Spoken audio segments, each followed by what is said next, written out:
Okay, so back again for the second time in the past 3 days. Cliff's with me today, which we haven't done one in a while, have we? I've been busy with a lot of things.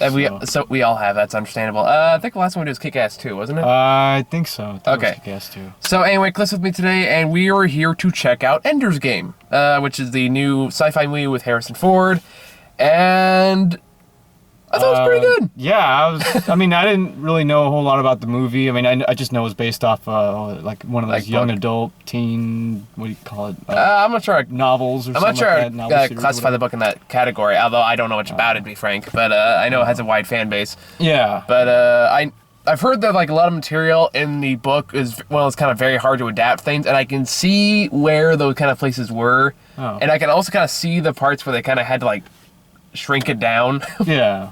Yeah. Like, especially when it comes to developing a lot of the side characters, and we'll get into that. But overall, for what it is, it's very smart sci-fi. Yeah. Like, that's what it's very smartly written. It's carefully calculated. Considering the source material, again, I mean, I know it was written specifically for like I don't know much right? about it. I think the book's probably more complicated than the movie, from what I understand. No. But my mother's read the book, and she says she likes the movie better, so take from that perspective. But, I mean, I've heard, like, from reviews I've read of this movie, I expected less than what I expected to enjoy it less than I actually did, because I heard there's a lot of intricacies in the books that was kind of lost in the movie translation. I don't know what those are specifically, because, again, I haven't read the book. So, speaking strictly from that perspective, I thought it was pretty damn good. I enjoyed it. Yeah. I mean, so, for those who are not aware of what's movie about, like, well, we were pretty much. Yeah. The story's about, actually, it has that classic kind of alien invasion thing, but the odd part is you don't really see much of the aliens until the very end. Yeah. And even then it has a twist that on the first, which I can't tell if it was a good twist or a bit anticlimactic. But we'll get into that too. Yeah. Because that's a huge fucking spoiler. But well, yeah. Anyway. So it basically involves that after an alien invasion about 50 years prior to when the movie takes place, basically I'm fairly convinced this is a sequel to Independence Day because it starts out with the. By the way, CGI in this movie is fucking gorgeous. Oh yeah, it was fucking beautiful. Yeah, how come we didn't mention that first? Because that's the CGI is just. It's fantastic. Amazing. It's simply fantastic. Amazing. I mean, it didn't give me quite that sense of awe that, say, Gravity did. Oh, okay. I didn't watch Gravity. So. Yeah, fair enough. But it's like, this is a very close second in terms of quality of CGI. It's breathtaking. It's beautiful to watch. And the action scenes are just, again, the action scenes in particular are worth talking about because they are very carefully coordinated. They're well thought out. It's not just action for the sake of action. Yeah. There's thought behind every move. And it's just a very smartly, sharply written script.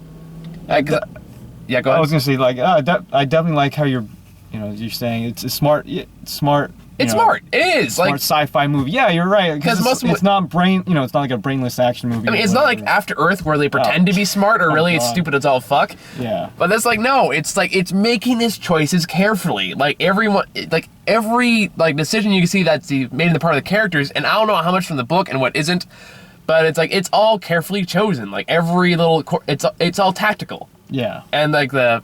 I guess it kind of goes with this movie. Yeah, and that's about becoming a field commander. Basically. It's intentional. Like it's it's tactical. Like the main character's tactical. That's kind of the point. And I thought that was all very well done. I was very impressed with it because again, like most, name 5 fucking movies with aliens in it off the top of your head, like Battle Los Angeles or Independence Day or After Earth or whatever. It all has the same basic shtick of. Big tough guy fights aliens, usually at hand to hand at one point. Almost always that's the case. That's true, yeah. When you put it that way, yeah, that's true. And it's always involves big dumb explosions, big dumb action, and big dumb. Oh, this sounds intelligent. Really, it's fucking not. Kind of action to it. But this one, no. Like everything that's done here is tactical. It's thought out. Yeah. It's carefully executed, and it works because of that. Because of those particular choices. Yeah, I guess I definitely agree with you on that. But anyway, back to the main story. What it starts out is going back to Independence Day, where it starts with a flashback of a guy in a fighter jet, flies straight up into like the Queen ship and it blows up, and that's the end of the war. They cut out right after that, which on one hand made me wonder how they got that footage. But that's me being nitpicky jackass. But they said 50 years later. Now, I thought there's also a very, very subtle little theme of kind of like the post 9/11 kind of thing. Really? No, maybe in a little bit, at least in the way they turn their shoulders and the part we can see. But basically, in the future, they basically spent so much of their time basically posting like anti-alien propaganda everywhere, which again, not exactly a hard case to make, all things considered. Yeah. Although it's a challenge towards the end of the movie, which the part where it kind of lost me, but we'll get to that. Okay.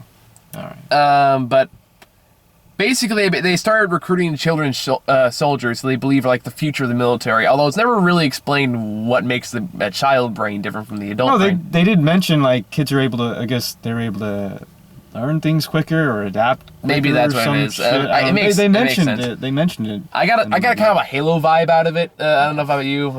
Halo. Well, the whole talk about using simulations, VR simulations, kind of which were amazing. By the way. Oh yeah. Which kind of like gave me the whole Metal Gear Solid vibe there. A little bit, yeah. Now that you mentioned that a little bit. Metal Gear Solid 2, whatever. Except a much less confusing storyline. Well, at least regarding Metal Gear Solid 2, but that's a whole nother thing. That's a whole nother video right there. Back to the movie. Basically, so they recruit this child named Enders, who is the third in the family, although it's implied that I guess like third children in family is kind of like frowned upon. You need like government permission to have a third child. Yeah. Which it's again, they don't directly say it, but it's implied through the dialogue, at least with the family. But like his older brother is a douchebag who wants to fight everything. His sister just too sensitive for the whole thing, so he's kind of like the last hope, pretty much. And he turns out he'd be the best at it.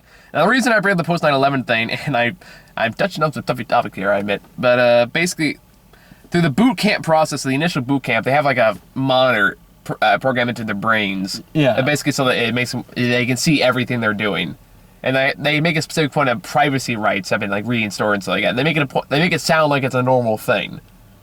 So you can kind of make the argument that they can say that after the whole massive attack happened, that they became even more paranoid, kind of like a post 9/11. So they start monitoring things even more than they already do. Well, I mean, we only see that with the training facility. I mean, it's not like they do that. Well, as far as I'm aware of. True. Like I have a feeling that might be one of the subtleties that's in the book that's not really clarified in the movie. That's my thinking anyway. I could be wrong. If you read the book, correct me in the comments. Call me all my shit as usual. But so anyway, back to the point. Ender's game is apparently Ender is apparently at the top of his field pretty much, and again they keep challenging him. Like Harrison Ford is like this commanding officer, like one of the head of the fleet. And he's taking a special interest in Ender's case, and he just kind of keeps poking him just to kind of see what he'll do, and it kind of just... Yeah. And again, that's part of the cleverness of the movie, is how they test him more and more. Like, okay, he's a really good fighter, and he fights like to end it permanently, but let's see how he handles rejection. Let's see how he handles this. Let's see how he handles that, just to see how he works as a soldier and a person. Yeah. I think I was like, that was clever. I thought that was clever. Yeah, I definitely agree with you on that. It was cleverly done. I know we keep saying that, but it's it's clever. Like where it falters though, it does falter in a couple areas. Nothing that kills the movie, I would say. Okay. But I think it kind of falters the fact that it has pacing issues. Well, I mean that's probably like you were saying, it's probably because it has a lot to ground to cover in almost 2 hours. So it's understandable why they rushed things in some areas and some didn't. Yeah. That being said, I think it could have easily devoted another 10, 20 minutes to developing out some of the more characters. Especially like the characters that are introduced later on in the movie. Like, not necessarily Ben Kingsley's character, which doesn't he doesn't even show up to the last third of the movie. But like Bean, like his little his little like sidekick in his space boot camp, which after he Harrison Ford likes what he does after he like initially rejects the program to trick him into thinking he's actually not going to advance, to see how he handles it. Apparently he passes that test too, and they take him up to, what do they call it, battleship? Battle... You sunk my battleship. I don't really know. I kind of forgot. It's like Battle Zone or something like that. Either way, like that. It's basically space boot camp. Yeah. And we get introduced to more characters like Bean, who's like this, is he Latino, or is he... No, I think or is he more African American? No, Bean, he's, I think he's African American. Okay, yeah. That's trying to tippy toe around ethnic. Wait. Whatever. And then, like, there's another point Problem with, like, one other issue I kind of have with this is that there's a lot of big themes of giant douchebags or douchebags for no reason at the beginning, and like. In the first half of the movie, there's like one in every fucking area. It's almost like increasing boss battles. Oh. Like in the beginning of the movie, that's true. Like in the beginning of the movie, he has like this one guy. There's one guy in ground boot camp where he beats him at a. Enders beats him at a game and he gets all egotistic and rah rah rah. I'm going to get you, Enders, and all that shit. Then they get in a little fight. Ender wins though, and then of course, and that's what gets Harrison's attention. Yeah. Something like that. Yeah. So they go through that. Oh yeah. And he goes up into space boot camp, and then it's the sergeant, like the. Oh right, the sergeant. Yeah, the sergeant. The sergeant guy who I actually kind of liked him in the very brief scenes he's in. I thought he did well. Yeah. Because of course he's the drill sergeant. He's doing the drill sergeant act. So he's not a bad guy. He's just doing his job. Yeah. So from that area, it's like, okay, I can get why you're being a dick. Yeah. On the other hand, there's a part where they call them launchers when they first get into the program. And so they go up there, and I also liked how they kind of see him, like, Enders pretty much knows right away that they want him to be a leader. They kind of make that very clear by single-handedly pointing him out in the crowd, making everyone instantly hate him. Which, again, I thought that was, again, going back to clever. And it's kind of fun to kind of see how he kind of progressively earns everyone's loyalty. Yeah. And granted, it's done kind of in a montage fashion, which that comes back to not having enough time to fully flesh it out. Yeah. Yeah.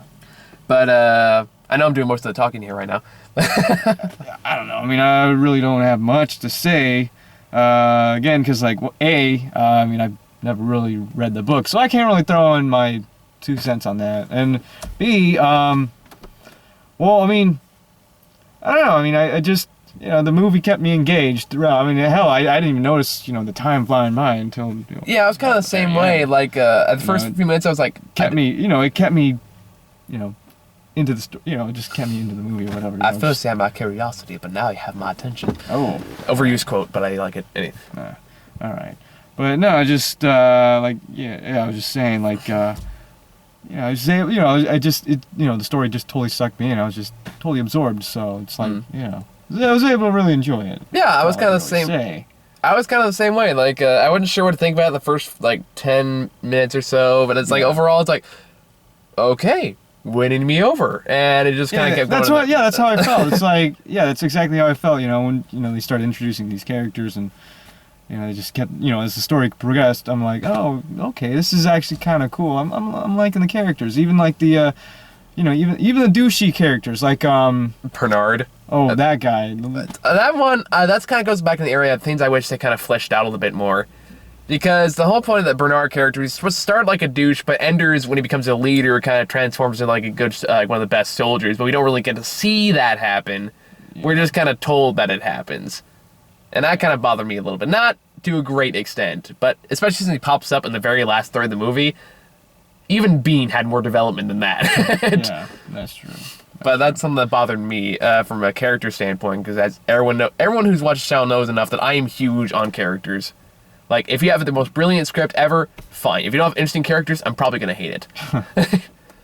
But one of the strengths in the movie is that Harrison Ford is in it, of course, and he's a fucking legend. And even when he has that look on his face, like he'd rather be somewhere else, he still does a fucking great job. Yeah, he's still able to perform. Because he's fucking, he's fucking Han Solo.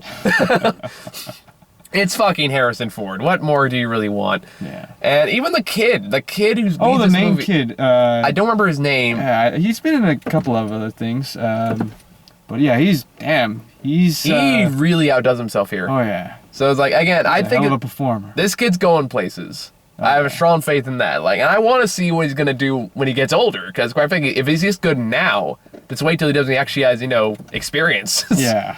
Oh man. But yeah, he does a great job. He really carries the rest of the movie, especially the stuff that doesn't necessarily work. He carries it, and he does it very well. Yeah. And just come between that and the all the sci-fi elements are beautiful. CGI is fantastic. It's a lot of fun. I had a pretty good time with this movie. But the main part that kind of lost me towards the very end, and I'm getting to spoilers here. So actually, I'm getting the biggest spoiler of the movie. So if you do not want to know anything about the end of the movie, stop watching now. Okay. Yeah. I think that's adequate warning time. If you're still watching this and you don't want to know, then it's your own fucking fault. You've been warned. Okay, so the very end of the movie, it's one hand kind of clever, on the other hand kind of pissed me off, was he eventually gets to the point in the program where he gets taken off into even further into space after he kind of tries to quit for a little while after the douchiest character of the bunch, the final douche boss, as I like to call him. Right. He, him and Ender, they got into a fight, and Ender accidentally, paralyzes him or like something. this short little Hispanic dude. Yeah. It's basically like the leader of the what happens in the game. I guess I have to go back a little bit before I go into this.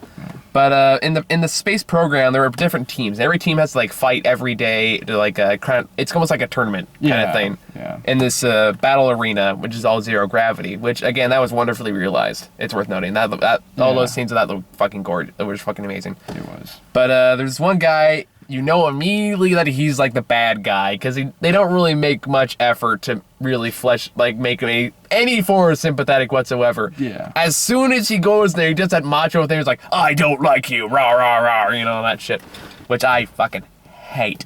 Yeah. Hate. But I mean, you know why they do it. You want him to instantly hate him, and it makes it much more satisfying when they beat that evil douchebag. And of course he takes it badly in the shower of all places. Don't drop the soap. Anyway.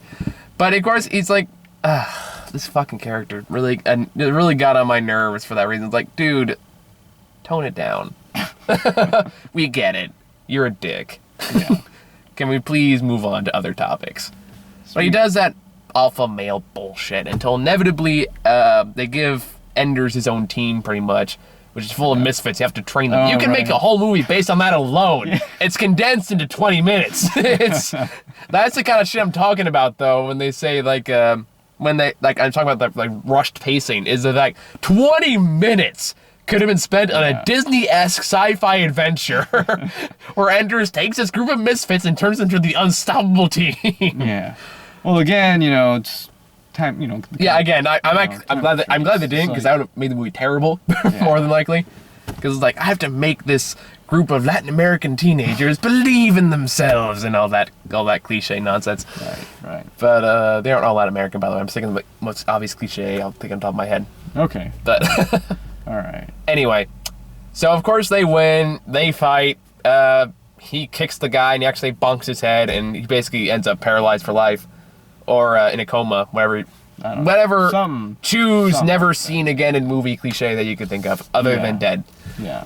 So he's gone. He decides, I can't take this anymore. Again, in a very good scene with Harrison Ford. Yeah. Remember, because I can't take this anymore. I'm out. So he tries to leave, but he ends up. His sister comes back, who he's very close to in this movie. Basically talks him back on to, and then they go off to Mega Space Camp, way up in I guess this colony that the alien people used to have. And there's also a big emphasis in the movie about trying to understand the enemy, although it's not really emphasized too much until the last third of the movie. Yeah, I was just gonna say, they don't emphasize that until when what was his name? When Ben Kingsley shows up. When Ben Kingsley shows up, who's apparently the original fighter pilot that defeated the aliens 50 years prior, which makes you wonder how he looks that good. Seriously, Ben Kingsley looks great for someone who should be in his hundreds. It's got to be the diet, man. Sci-fi. Whatever sci-fi. Which makes you wonder how old Harrison Ford is in this movie. Holy shit. There's some implications for you. Right. Maybe it's not 50 years. I don't know how long it actually is. I really don't remember. Actually. Anyway, not important. Yeah. And then what is important is that he's at this point, he's the leader. He's the one everyone looks to. They recruit him as friend people from the Space Boot Camp. Love all the colorful language I'm using to describe these places. Mega Space Camp, just Space Boot Camp. Anyway, so they grab some of them Bean and this girl she trained with, who had probably the most development out of the side characters. Even the kind of douchebag sergeant shows up again, and at that point he's earned his respect for Anders. So it's okay, that was cool to see too. But the point where it gets interesting is they have the big VR simulation part, and these are the most spectacular scenes in the movie. Oh yeah. Where basically Enders is trained to be the ultimate commander, and he's going through all these simulations where he's fighting all these aliens and stuff like that. And then eventually what happens is he has the graduation fight where they take the fight to the homeworld, which he thinks is a simulation. But in reality, it turns out that was the actual fight and they tricked him into basically committing genocide. Now, here's my problem with this. All right. And this is where I've been building all this little exposition for. Okay, what's the problem? I get what they are trying to say. I don't get why I should care. Well, what is it that they're... I have never even seen any one of these aliens before. Why should I give a shit if they get blown up? That's a good point. Yeah, because, like... Well, I mean, like, let's say, for example, like the Starship Troopers or Battle LA. You do see the aliens, you know, you do see them you do see them doing bad things. Yeah. Whereas these guys, you know, these aliens in the there's more of an idea of them than the actual execution, which you can argue is the point. Yeah. However, that being said, that still does not change the fact that they say they might have been peaceful. They might have not wanted to fight us again. They might, but never actual facts. So it's like, so really, they're still a threat. Yeah. And all the military people know this. But Ender's Ender's is against it, because he understands it better than anyone else, which is another confusing little plot hole, which, again, really kind of annoyed me at the very end. Like, all my problems with the movie are really towards the very end of the movie. Like, I don't know how you felt about it. You probably don't. Well, I mean, I figured, well, they're probably going to set this up for the eventual sequel. Yeah, you can tell that's going for that. That being said, I almost felt kind of cheated when the final fight after it was over and I learned it wasn't actually a simulation. Oh. Like that was really the climactic battle. So it's like, that really? was it? I felt kind of cheated. I mean, I'm sure, like, if you probably read the book or whatever, you'd probably be in the know or whatever, and like, hey, well, that's pretty cool. Yeah, but like, I mean, it's still a pretty epic fight, and it was very beautifully done. Yeah, it was. That being said, I still feel kind of cheated. I was like, really? That's it? Okay. Yeah. And then it kind of goes on the top about genocide, very brief for the last 20 minutes of the movie. Yeah. And it's like, problem is, like, I don't care. Because I don't know anything about these aliens. I know they have an ant-like mentality. That's all I really know about them. And you know that they're the ones who invaded Earth all those years ago. But aside from that, it's like, well, have they done anything since? And it's like, and if it's an ant colony, then they're all relatively mindless. Except for the queens. Yeah. So really, what are you destroying? Well, there's no individual minds here. It's all hive mind crap. So why should I give a shit? I don't know. You don't feel bad when you burn ants with magnifying guns? Oh, maybe you do. Maybe you do. I don't. That's okay. That's more of a sketchy example. Yeah. But you get my point. Is the fact that you're not gonna torture. I'm sounding like a horrible person right now. I'm aware of this. It just kind of dawned on me. You're on camera right now. And, you don't ever edit this, so you're gonna know that you don't feel pain when you're burning these ants. Okay, I never did that as a kid. Want to point that out there? Okay. All right. Well, I'm just trying to make a point here. My point is the fact that these are mindless creatures who have no personality or mind of their own. The movie makes a point to emphasize this. Right. That there is a hive mind in place. Yeah, that's true. So really, when the only people that are being killed here are the queens. Yeah. Those are the only lives of any significance that is being lost here. Out of millions, that's maybe a couple dozen, give or take. Probably, yeah. So really, the impact, it kind of loses its impact when you think about it in those terms. I don't know about you, but for me, that's kind of what I was going through my mind when I saw that. Well, I mean, we don't really know, like we mentioned earlier, we don't really know much about these aliens, except, just that flashback or whatever when they first invaded Earth. That's pretty much all we know, right? Yeah, that's all we've really seen, except for simulations. Well, simulations, who knows if they were all real. Yeah. But, yeah, no, I mean, like, in the end, I didn't really care too much. I mean, I felt more bad about the transport ship that got destroyed than... you don't even know anything about that. So yeah, no, because you recognize them as people. People that, have individual minds and personalities, unique characteristics. These aliens in there do not have those. So really, there's not much to feel bad about, because really, they were just slaves. Yeah. Mindless slaves. Exactly. Part of the collective. So really, who gives a shit? Yeah. Well, Enders does, evidently, because then he connects that to this mind game thing. Yeah. Which was kind of a confusing little plot point. Because what happens is, when he starts up Space Boot Camp, he plays like this little mind game, and granted, those visuals are pretty damn cool. They were. Oh yeah. Where he basically has to make all these like kind of intricate decisions, or like how to manipulate the rules in his favor. And on one hand, I kind of laughed a little bit because there's a part. It starts out with like a giant like troll guy, and the main character is a mouse. And he controls him and says, "These are 2 cups. One of them is poison. If you pick the right one, you'll get to advance. But no matter what he chooses, he still dies." So in the end, his final solution is to jump out and kill the troll. And the woman who's in charge of the program says, "I've never seen anyone do that before." It's like, really? In all these years of running this game, no one has thought to kill the fucking troll. Really? In today's video game-minded age, we will go out of our way to find glitches where you can do anything. Yeah, that's true. No one's thought to kill the troll. Okay. Sorry, I'm like picking out all the plot holes here.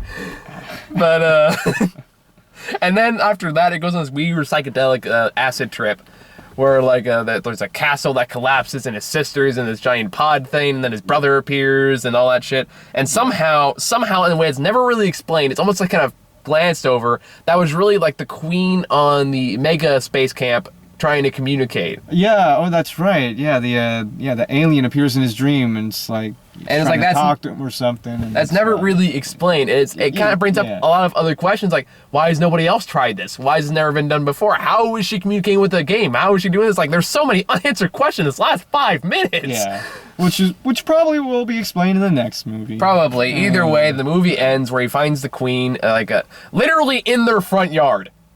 Yeah. Which is another question. In all the years they have been on this rock, no one has thought to look right in front of them. Yeah, they were just like, oh, good enough. We killed all the aliens. In the giant ass structure that is right. Well, they probably thought it was like I don't know. They probably thought it was more mountains or whatever. Well, someone had to be curious. They had fucking oxygen tanks when they walk outside. Well, the atmosphere didn't look inviting, so that's why they stayed behind. They're like, oh, that does not look fun to walk out there. Nope. Exactly. It's like, let's just stay inside. Whatever. Maybe. I don't know. I just think it's like, really, nobody looking at like any curious scientists who wanted to maybe explore the culture a little more. You know, someone wanted to. Probably. But either way, that's another nitpick. Actually, it's not really a nitpick. That's a big fucking plot hole. That's like if I see a castle in my front yard and go, nope, I'm good in here. I'm not gonna see what's in there. Nope, you can't make me. But no. So that's a big fucking plot hole, actually, now the more I think about it. But of course, he feels empathy towards the creature, so he takes like the last remaining queen egg and he flies off into space, and that's how the movie ends. Yep. More or less. And aside from those last 10 minutes, that my analytical mind went fucking bonkers.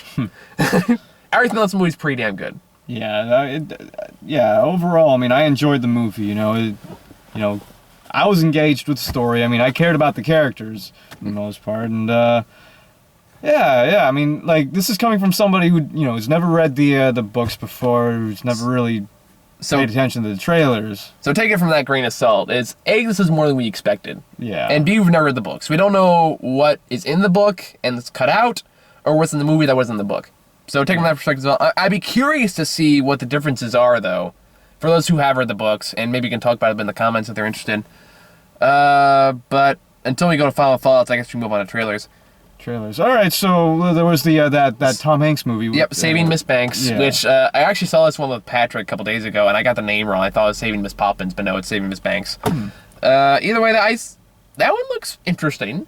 Yeah, it has potential. Got some solid performers in there. I mean, it has Tom Hanks as Walt Disney. What more can you want? It's like there's that twinkle in his eye, and I want to give him like a hug and. Yeah. But so it has potential. Yeah, I definitely would check that out. Maybe not. Well, probably not in theaters. I don't know when the DVD or. I probably will, because I do. Oh yeah, because you're reviewing it. Yeah, but like I mentioned before, I'll mention it again, which is like I'm a little worried about a movie about Disney making a movie made by Disney. Oh, right. Because I feel like it's going to glance over some of the more, you know, not quite nice facts, and of the, oh, charming, happy-go-lucky, this is the whimsical story of how Mary Poppins was made, la-di-da-di-da. Yeah. But, and this is how Walt Disney changed her mind, and it became a revolutionary movie because of their collaboration and all that shit. But you know that's what it's going to be. Probably. But, okay, moving on. What's the next movie? Well, the next one we got was the 47 Ronin. Oh, right, the one with Keanu Reeves in it. Well, Keanu Reeves. I don't know, I think it has potential. Like, I've seen... I don't know. I've read a couple articles about it. It sounds like the director knows what he's doing. Oh, okay. I think you say about any director, but in this case, it sounds like they're going for something very specific. Like, there's some, like, actual stunts and some CGI stuff, and, like, they're trying to, like, make it hard to tell which is which, except, obviously, the part with the dragon. Yeah, yeah. But overall, like, they have some legitimate talent behind. They've done a lot of research of the actual legend behind the movie. Okay, well, and, that's good. And they're not setting this up for sequels. It's something they made very clear. Thank God. Yeah. We don't need another trilogy, right? No, like, they made it very clear. It's like, if you know anything about the 47 Ronin legend, you know how it ends. There is going to be no sequel. Good. Okay. Next one, we've got this trailer several times, but I still can't believe we haven't gotten any of the new trailers for this. The Hobbit 2. Oh, right, The Hobbit This like 2. just one. We've got the same goddamn trailer over and over and over and over and over and over and over and over again. Yeah. When at this point, 2 other trailers for this have come out. Huh. Why haven't we got any of those? They're much more interesting trailers. Right. And the last one we got, another goes back to an interesting trailer, was Hunger Games 2. Which is coming out, like 2 weeks? A couple weeks. Me and Emma are going to check that one out. All right. But, I mean, like I said before, I like the first one. Yeah. I think it's a bad movie. I hope we can actually see what happens in this one. Yeah. And then learn to keep the camera still. That's my hope. All right. This one didn't really tell you much of anything. It is a action shot title. And that was the trailer. Pretty much. So there's really not much to say about that. I'll definitely check it out. Maybe not like, full price or anything like that. I'll probably check it out at like matinee screening or something like that. That's probably smart. Yeah. Okay, so I think that's all we have to say then. So final thoughts? Final thoughts. Again, this coming from somebody who's never read the book, who didn't really pay too much attention to the the trailers or whatever that have been released. I enjoyed it. It was a solid sci-fi movie, and like you said, it's a smart sci-fi movie. So. Yep.